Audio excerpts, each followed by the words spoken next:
উৎসবের মরশুমে বস্ত্র প্রতিষ্ঠান কাভেরি নিয়ে এলো শাড়িতে buy two get one free. এছাড়াও থাকবে কেনাকাটায় গোল্ড কয়েন অফার এবং নিশ্চিত উপহার। তাই সঠিক দামে ভালো মানের কালেকশন পেতে আজই চলে আসুন কাভেরিতে।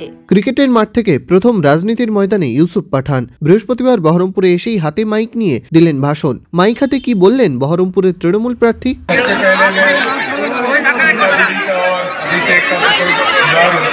उन्होंने मुझे आप लोगों के बीच में आप लोगों की खिदमत के लिए यहाँ पर भेजा है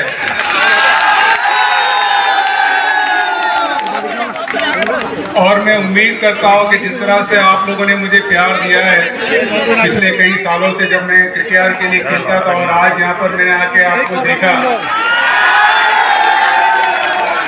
तो वो मोहब्बत आज मुझे बिल्कुल क्लोजली दिखाई देती है। जब खेलता था तब ग्राउंड के बीच में हुआ करता था, लेकिन आज आपके बीच में आके मुझे बहुत अच्छा लग रहा है और मैं यही चाहूँगा कि ये मोहब्बत हमेशा बनी रहे।